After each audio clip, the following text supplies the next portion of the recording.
बघा, मन हा शरीराचा असा अवयव आहे जो दिसत नाही पण हालचाल सर्व अवयवांपेक्षा जास्त करतो.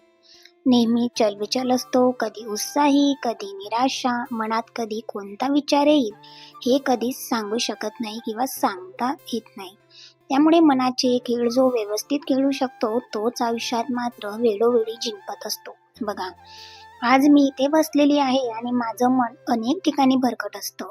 प्रत्येकाचं मन हे वेगळ्या वेगळ्या ठिकाणी भरकत असतं. आपण एखादी सेवा करतोय, एखादी उपासना करतोय, एखाद्याच्या घरी आपण लग्नात गेलेलो आहे आणि आपलं मन हे घरी भटकतं. आपण केंद्रात जातो पण प्रत्येकाचं मन हे घरी असतं की मी गॅस बंद केला आहे का, घरी काय सुरू आहे. तर बघा, ह्याच पद्धतीने आज सकाळी देवपूजा झाली आणि आहोंचं मात्र हे काम असतं का 2 ते 3 दिवसानंतर आहो छान असं झाडांचं केअरिंग करत असतात. आणि याच्यामुळेच आमच्या दोघही रोपांना छान छान असे फ्लावर्स येतात आणि ते मी देवांना महाराजांना अर्पण करते. तर बघा, इथे सुद्धा ते छान छान असं औषध सुद्धा टाकत असतात आणि या फवाऱ्याने पूर्ण झाडांचं जे काही आहे ते आंघोळ करत असतात. मी तर दररोज पद्धतीने पाणी टाकते पण आठवड्यातून 2 ते 3 वेळा आहो मात्र हे काम निश्चितच करत असतात. तरी ह्याच पद्धतीने मी आहोंचं काम सुरू होतं तोपर्यंत म्हटलं चला मी ब्रेकफास्टमध्ये इथे मला आलूची भाजी बनवायची होती आणि मी शॉर्ट्स व्हिडिओमधून बऱ्याच वेळा तुमच्यासोबत शेअर केलेली आहे, पण म्हटलं चला ब्लॉगच्या माध्यमातून तुमच्यापर्यंत पोहोचवते. ही भाजी खूप टेस्टी लागते, लवकर बनते, इझी रेसिपी आहे आणि तुम्हाला सुद्धा टिफिनमध्ये किंवा घरी खाण्यासाठी सुद्धा अगदी बेस्ट ऑप्शन आहे. आणि ज्यांना वात असतो किंवा काही शरीराचा त्रास आहे ते लोक तर बटाटे अजिबात खात नाही, पण आम्ही तर खातो आणि मला खूप जास्त आवडतात. पण ज्यांना आवडतात त्यांच्यासाठी ही नक्कीच रेसिपी युजफुल ठरणार आहे. तरी ते जिरं मोहरीची अगदी नाजूकशी फोडणी दिलेली होती आणि लगेच जे काही आलू होते ते टाकून घेतले. अगदी थोडेसे शेंगदाणे होते, त्यांना मी हलके फुलके भाजून घेतलेले होते आणि त्यांचा वाटून घेतले होते मिक्सरमध्ये.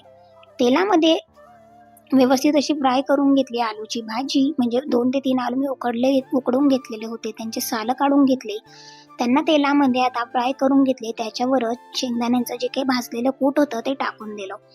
त्या कुटाला अगदी व्यवस्थित असं मिक्स करून घेतलं. त्याच्यामध्ये नंतर लाल मिरची पावडर, तुम्ही हळद सुद्धा टाकू शकता, पण मी हळद वगैरे नाही टाकत, फक्त मिरची पावडर टाकली. ते थोडंसं हिंग टाकलेला होता आणि थोड्या वेळासाठी झाकण अगदी ठेवून दिलं. मीठ सुद्धा आवर्जून टाकायचं होतं. लाल मिरची पावडर टाकल्याच्यानंतर मीठ टाकलं आणि थोड्या वेळासाठी झाकण ठेवलं आणि छान होते ही भाजी, लवकर होते. ऑलरेडी आपण आलूंना 2-3 शिट्या लावलेल्या असतात म्हणून आलू अगदी प्रॉपर पद्धतीने झालेले असतात, म्हणून याच्यामध्ये अजिबात काही जास्त वेळ लागत नाही. कितीही लवकर, मग छोट्याशा बुकेसाठी असू दे, दुपारी असू दे किंवा ब्रेकफास्टसाठी हा छान असा ऑप्शन आहे.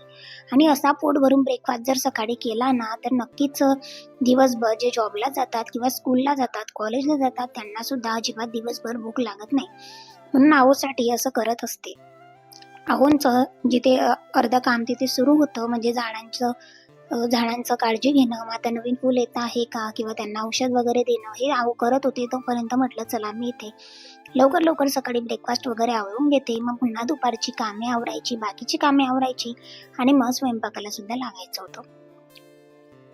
तर मी तुम्हाला बोलल्याप्रमाणे 2 ते 3 मिनिटं होऊ दिलं, नाही तर ते खाली लागून जातं आणि जळतं सुद्धा, म्हणून लगेचच इथे झालेलं होतं. परवाचा जो काही भडंग चिवडा मी बनवलेला आहे त्याचं तर तुम्ही सांगूच नका. तो प्रत्येकाला इतका आवडतोय ना का बस. आणि आहोंना तर खूप जास्त आवडतो. आहोंची कॉम्प्लिमेंट अशी होती का दिवाळीपेक्षा हा भडंग आता खूप जास्त टेस्टी झालेला आहे. म्हणून म्हटलं चला आज थोडा आहोंना सुद्धा एका छोट्याशा प्लेटमध्ये मी हा भडंग दिला. आणि ह्या ज्या काही छोट्या छोट्या प्लेट्स किंवा आम्ही अशा वाटी वगैरे घेत असतो ना मॉलमधून, ते अशा पद्धतीने मला युजफुल ठरत असतात. नंतर आम्ही दोघांनी छान असा पोट भरून ब्रेकफास्ट केला, नंतर स्वयंपाकाला लागायचं होतं. तर मी तुम्हाला काय सांगत होते, मन इतकं म्हणजे इतकं अविचलित असतं आपलं. मनामध्ये चलविचल अगदी चालूच असते. आपण कधी उत्साही असतं, कधी निराश असतं. मग आपल्याला कोणी बोलू दे किंवा नको बोलू दे,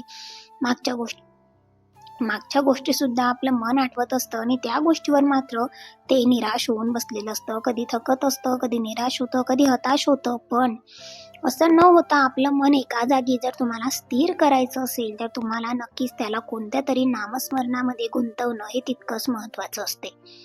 एखाद्या नामस्मरणामध्ये जेव्हा आपलं मन गुंततं ना तेव्हा ते अगदी छान होतं, शांत होतं आणि त्या मनाची चलबिचलता अगदी एका क्षणाला थांबून गेलेली असते. आणि यासाठीच आपण परमार्थामध्ये येत असतो. परमार्थामध्ये आल्याच्या नंतर मनाची शांतता ही तुम्हाला कुठेही मिळणार नाही, तर ती तुम्हाला निश्चितच आपल्या केंद्रामध्ये मिळते. तुमचं जर मन इकडे तिकडे भटकत असेल आणि तुम्ही जर केंद्रात गेले किंवा मनामध्ये असंख्य विचार चाललेले आहेत, शरीराने मात्र आपण एका ठिकाणी बसलेलो असतो, चार चौघात बसलेलो असतो, लग्नात गेलेलो असतो किंवा केंद्रात देवाच्या मठात असतो, देवाच्या मंदिरात असतो, पण मन हे कुठेतरी भटकलेलं असतं. आपण पारायणामध्ये सुद्धा बसलेलो असतो आणि आपलं मन हे घरी फिरत असतो.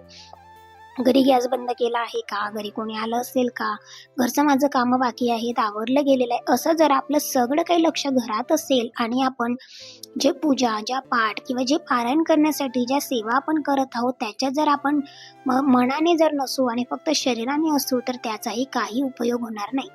म्हणून आपलं मन स्थिर, एकाग्र हे शुद्ध करण्यासाठीच किंवा मनाची स्थिरता राखून ठेवण्यासाठी आपण निश्चितच या गोष्टीचा अवलंब करत असतो. म्हणून आपण आपलं नामस्मरण हे वाढवत असतो.